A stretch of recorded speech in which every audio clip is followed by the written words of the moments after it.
All right, good morning, family, friends, and foes, if there are any.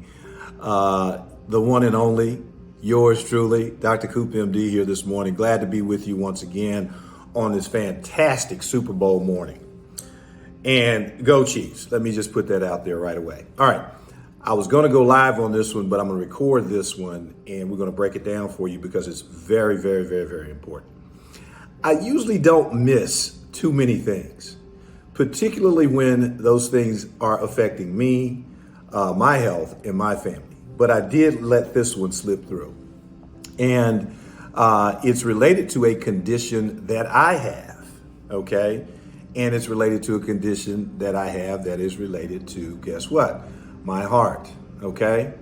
And that is the little known amongst most people, lipoprotein, and it's called lipoprotein A, often referred to in medical terms as LP, parenthesis, open, little a, parenthesis, close, LP, little a. I'll say that a few more times as we go through this video. LP, little a. Why is LP, little a important? Particularly if you are African American, particularly if you have a history of someone in your family, male, having a heart attack before the age of 55 or a heart-related, cardiovascular-related issue, okay? Or if you have a family history in general of a cardiovascular problem. I have both, okay? There's cardiovascular disease across my immediate family. I told you about my brother Alvin, who died at age 45 of a massive heart attack, and also had a sister, Vicky, who died at age 41 after open heart surgery, but she'd had her heart attack at age 37. Now, neither one of them was ever checked for LP little a. And we'll talk a little bit more about that later. But I've also had, I've had 3 uncles, male, 4 and 1 aunt. 3 uncles and 1 aunt, all who had another condition that is associated with LP little a. And none of them, as far as I know, were ever checked for LP little a. And that condition is called aortic stenosis. My dad's oldest brother, my dad's next to oldest brother, my dad's one and only sister, as well as his younger brother, all had aortic stenosis, okay? Which is also associated with high levels of LP little a. Now, as far as I know, none of them ever had a heart attack or atherosclerotic buildup in the arteries on their heart, but they all 4 had aortic stenosis. The older 2 died of the condition. They chose not to have any kind of intervention for it. That's their prerogative. The younger 2 both had aortic valve replacements, okay, and subsequently died of other things later on, okay? We're talking about LP little a. It is little known and little talked about amongst lay people. The medical community, I hope, has pretty good knowledge of it, okay?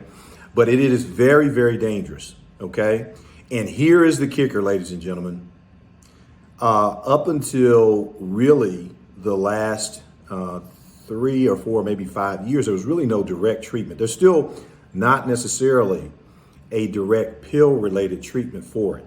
Your usual statins have very little effect, if any, on LP little a, okay? The only FDA-approved therapy that I'm aware of right now is a procedure like dialysis called apheresis, where literally you get hooked up to a machine and they suck it out and filter your blood of the LP little a, okay? Now, I told you when I opened this video that I missed something, which I rarely do when it comes to cardiovascular disease, because I'm plugged into so many different blogs and journals and all this stuff. But I did miss this. And here is the good news as it relates to LP little a. There is an experimental drug that is being studied by a company called Eli Lilly and Company, And the name of the drug is called Lipo, Lepodisrin, Lipodisrin. I'm assuming that's how you pronounce that. Lipodisrin was presented last November. That's why I say I missed it at the American Heart Association scientific session. And it showed that after one dose, one injection, it reduced Lp(a) by 94% or 48 weeks, for 48 weeks in the vast majority of subjects. That's huge because it's an absolute reduction, not a percentage, but an absolute reduction in the amount of Lp(a) floating around in your blood. Okay. Now, why is that personal for me? Okay. Well, I'm excited about it because it's a treatment for me. Okay. It's a treatment potentially that I could take, but also, okay, guess who's going to get checked now and they don't even know it, but all of my kids, all right, all of my 4 children are going to be checked for Lp(a), okay, because they're all now less than 40 years old, okay, as well as my 1 remaining brother and 1 remaining sister. I'm going to have them checked for Lp(a) because when this medicine potentially comes on the market, we're going to be looking at, can we get it, all right? Now, why would I want to get it? All right, that's because guess what? Yours truly's Lp(a) is actually elevated. It's just above the threshold where research has shown that it increases moderately your risk of cardiovascular disease. Okay, now that's remarkable. Okay, why is that remarkable? I told you I had a sister, 41, and a brother who both died of heart-related conditions before the age, well, Alvin was 45, had just turned 45, and my sister was 41, okay? Never checked for Lp(a), all right? I've had 3 uncles and an aunt, all who had aortic stenosis, which is also associated with Lp(a). And I hope my family members beyond my sisters and brothers are listening to this. I'm gonna actually send this to them when it's all done because they need to know this if they don't. They should probably all get checked as well as all of their children, okay, for Lp(a).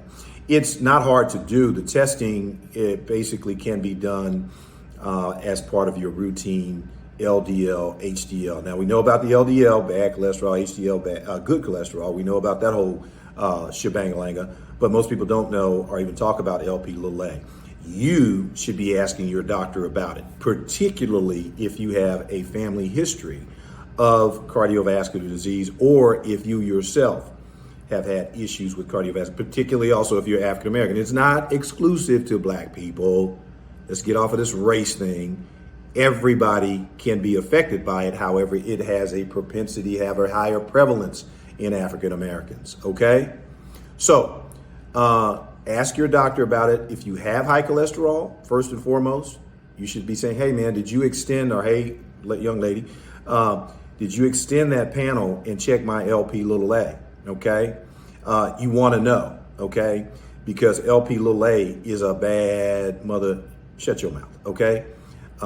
It is not necessarily controlled by diet or exercise, okay? And if you've already been diagnosed with a familial or a genetic form of hypercholesterolemia, I have not, okay? It is even much more dangerous, okay? But it can be standalone. So in my case, it's standalone. My Lp(a) is high. I've known this for years, okay? Been hoping and praying that one day there would be something out there that we could do about Lp(a) that wouldn't kill the subject, meaning me, if I took it. And I hope that's not the case with Lipodisrin. And I also hope to Eli Lilly and those people who are in the drug manufacturing business is that they set the price at a level that insurance can help subsidize payment. But I don't care, honestly. I praise God and thank God every day that whatever it costs, I'm going to certainly get it, all right? And I'm going to have all my kids checked, sister and brother, and we're going to, if any of them are susceptible or have an elevated Lp(a), we're going to do whatever it takes to get them that treatment as well. So the scientific data was promising, came out last November at the American Heart Association. Lipodisrin, Lipodisrin. Anyway, go look it up. Eli Lilly and Company, treatment for Lp(a). Ladies and gentlemen, this has been fantastic. I love sharing with you things that you can use, and you can practically go back and harass your providers and say, hey, check me, look at me, check me. They should be anyway, okay? So don't feel bad about that. And if they make you feel bad about that, call me. I'll find you another doctor. I'll help you do that. All right. Dr. Coop, MD here, signing off on this beautiful Super Bowl Sunday morning. It's such a blessing. This is like therapy. This is my ministry. This is my church, okay? And my spiritual side, when I get stuff that comes across, it just happened yesterday, that I was just sort of sitting there early morning and browsing through, and I saw that just, from time to time, I was checking my blogs and emails, and this came up somewhere. And I said, well, what the heck? I have that problem, LP Lillet. And now it looks like, hopefully, I don't know where it is in the clinical trial phase or FDA approval pipeline, but I'm very, very hopeful because I have LP Lillet syndrome, and that could potentially help me avoid having a heart attack. So Super Bowl Sunday, February the 11th, 2024, mark your calendars, because the Kansas City Chiefs are going to win this Super Bowl. And if they don't come back on my social media talking crap about, oh, that didn't fry well or live well, whatever. I don't care. I'm a fan of the game, and I love football, and I love you, and there's not a damn thing you can do about it. Peace out. Dr. Coop, MD. Check me out on all social media. Peace.